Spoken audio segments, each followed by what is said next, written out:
스바냐 3장 말씀입니다. 스바냐는 요시야 왕 때 하나님의 말씀을 전한 선지자입니다. 요시야 왕은 우리가 잘 아는 것처럼 마지막으로 남유다에서 종교개혁을 단행한 참 훌륭한 왕이었습니다. 그 요시야 왕의 삼촌뻘 되는 사람이 바로 선지자 스바냐입니다. 히스기야의 현손으로서 그런 위치에 있었는데 이 스바냐가 지금 이 스바냐서와 같은 말씀을 전함으로써 1차적으로 요시야 왕이 이 말씀을 들었을 것입니다. 그래서 요시야 왕이 그러한 종교개혁을 단행할 수 있었던 것이죠. 그러한 영향을 끼친 것입니다. 그래서 마지막 그런 이제 종교 개혁이 있었고 우리가 아는 것처럼 요시아의 세 아들 그리고 손자들이 마지막 네 왕이 결국 하나님 말씀대로 순종하지 못했기 때문에 남유다는 바벨론에 의해서 멸망되고 말았죠. 그런 역사를 우리가 알고 있는데 이 스바냐서는 그런 배경 하에서 남유다 백성에게 돌아오라 회개를 촉구하는 그런 말씀입니다. 그래서 스바냐서 1장부터 3장까지의 구절을 보면 1장은 하나님의 날, 심판의 날에 얼마나 참혹한 심판이 있는지를 말씀을 하고 2장 앞에 1절에서 3절까지는 그런 가운데에서도 회개하고 하나님께 돌아오는 사람들은 구원을 받을 것이다. 그런 내용. 그리고 4절에서 끝에 2장 끝부분은 주변에 있는 남유다를 괴롭히는 나라들도 동일하게 심판을 받을 것이다. 그런 내용이었죠. 오늘 이 3장 말씀은 하나님의 심판이 임하면서 또한 동시에 구원도 임한다 하는 것입니다. 그래서 어떤 사람은 심판을 받고 어떤 사람은 구원을 받는다 하는 것을 말씀하고 있습니다. 그래서 여기에 구원받는 사람들을 남은 자라고 그렇게 표현하고 있습니다. 그 이스라엘의 남은 자, 그러니까 그리고 심판받는 사람들을 제외한 남은 자들, 구원받는 자들이죠. 이스라엘 사람들뿐만 아니라 여기 중간중간에 보면 모든 열방 나라들도 또 구원받을 가능성도 보여주고 있습니다. 그래서 결국 이 말씀을 통해서 하나님의 백성이 되었다 해서 이스라엘 백성이라 해서 안심하고 하나님을 경외하지 않고 불의함 속에 살아가면 멸망받을 것이다. 그러나 이방 민족이라 할지라도 하나님을 경외하면 구원받을 수 있다 하는 것을 우리에게 깨닫게 하는 그러한 말씀입니다. 중요한 것은 지금 현재 하나님을 내가 어떻게 대하고 있느냐가 매우 중요하다 하겠습니다. 그래서 여기 오늘 본문을 통해서 구원받는 자와 심판받는 자가 어떤 차이가 있을까에 대해서 우리가 주목하고 말씀을 다시 한번 살펴본다면 역시 이 심판받을 자들은 하나님의 그런 소리를 잘 듣지 않는 사람들이다 하는 소리를 알 수가 있습니다. 여기에 보면 이제 3장 2절부터 이렇게 쭉 시작해서 당시 이스라엘의 거의 지도자들이라고 하겠죠. 네 부류의 지도자들이 결국 구원받지 못하는 사람들인데 그들의 공통적 특징은 하나님 말씀을 잘 안 듣는 것입니다. 여기에 2절을 한번 다시 읽어보겠습니다. 그가 명령을 듣지 아니하며 교훈을 받지 아니하며 여호와를 의뢰하지 아니하며 자기 하나님에게로 가까이 나아가지 아니하였도다. 그래서 하나님을 멀리하는 자, 하나님의 말씀을 듣지 않는 자, 하나님을 의지하지 않는 자, 믿음이 없는 사람들이죠. 비록 선민이라고 선택받은 것처럼 보여도 그렇지 아니하면 구원받을 수 없다는 것입니다. 우리가 오늘날 이 교회에 나온다고 해서 나는 이미 구원받았네라고 안주할 수가 있어요.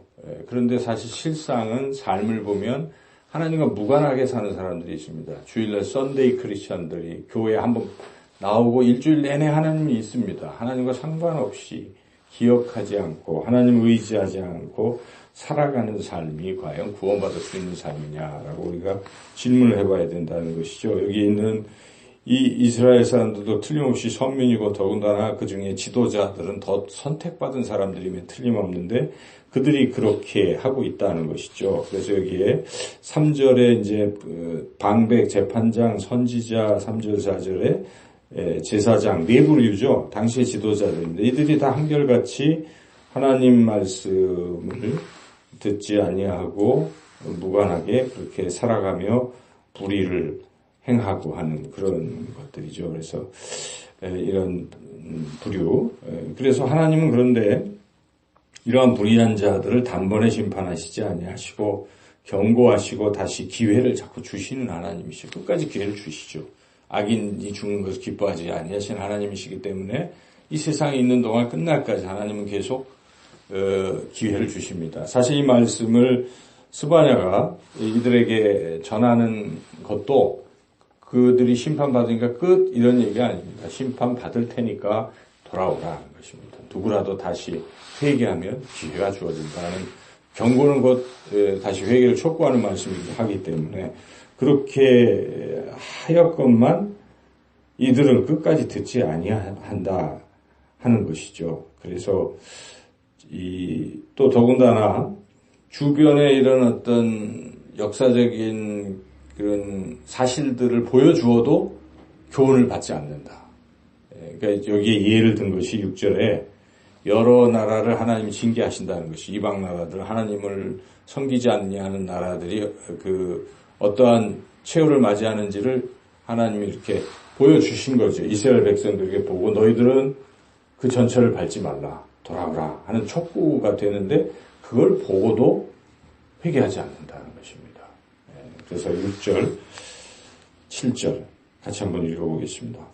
내가 여러 나라를 끊어버렸으므로 그들의 망대가 파괴되었고 내가 그들의 거리를 비게 하여 지나가는 자가 없게 하였으므로 그들의 모든 성읍이 황폐하며 사람이 없으며 저주할 자가 없게 되었느니라.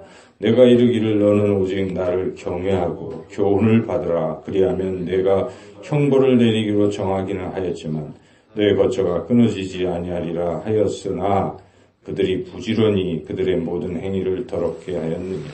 끝까지 부지런히 악을 행하는 쪽에 서 있었다. 그러므로 이들은 8절에 하나님이 진노를 쏟고 심판하실 것이다 라는 말씀이죠. 그러니까 결국 끝까지 회개하지 아니하면 구원은 없습니다. 우리는 항상 구원은 하나님의 은혜로 하잖아요. 하나님의 능력과 은혜로 구원을 베푸시는 우리는 구원받을 수가 없는 존재인데 하시는 거예요. 그렇지만 우리가 해야 할 일은 꼭 있어요. 그것은 회개라는 것입니다. 회개하라라고 세례와 또 우리 예수님께서 분명히 말씀하시는 것이죠. 회개라는 부분은 우리의 책임입니다. 우리가 죄를 깨닫고 주님께로 돌아오려는 그런 마음들, 돌이키려는 마음 자체는 우리가 해야 될 부분이죠. 이 부분까지도 물론 하나님의 은혜에 속하지만 그렇다고 해서 이 부분을 그냥 가만히 소극적으로 있는다면 구원받을 수가 없습니다. 그래서 즉각적인 회개가 항상 중요합니다. 신앙생활 하면서도 우리가 크리스찬으로서 그렇지 못할 때 회개는 잘해야 돼요. 회개가 없으면 안 됩니다. 항상. 날마다 새벽마다 삶을 돌이켜보며 하나님 앞에 죄를 고백해야 됩니다. 요한일서에 고백하는 자가 깨끗이 사함받는다고 할 때 요한일서를 받는 수신자 공동체는 크리스찬들입니다. 크리스찬들에게 회개하라고 촉구하는 말씀이기 때문에 우리가 회개만큼 중요한 것은 없습니다. 회개하지 아니하면 그 누구도 구원받을 수 없다는 것이죠. 이와 같이 죄를 계속 품고 회개하지 않고 7절에나 부지런히 그 악을 행하면 결국 심판을 받는다 하는 말씀인데 그러나 반대적으로 비록 죄를 범했지만 하나님 앞에 돌아오고 회개하는 사람들에게 하나님이 구원의 은총을 베풀어 주신다는 것이 9절부터 끝 20절까지의 말씀이죠. 말씀 한 절 한 절이 참 주옥과 같은 귀한 말씀입니다. 하나님은 회개하는 자를 반드시 회복시켜 주신다는 것입니다. 그리고 또 그 회개하는 자들을 지극히 사랑하신다 하는 그런 말씀들이 이제 계속 이어지고 있습니다. 그래서 거기에 더 이상 죄를 범하지 않고 교만하지 않고 자랑하지 않고 회개하는 이러한 사람들, 하나님을 의지하는 사람들, 곤고하고 가난한 백성들, 자, 이런 남은 자들, 13절에 이런 사람들은 하나님이 회복을 시키시는데 그 회복의 모습이 14절부터 쭉 이어지고 있죠. 하나님이 그들을 어떻게 회복시키는가, 특별히 17절 말씀을 우리 한번 읽어보겠습니다.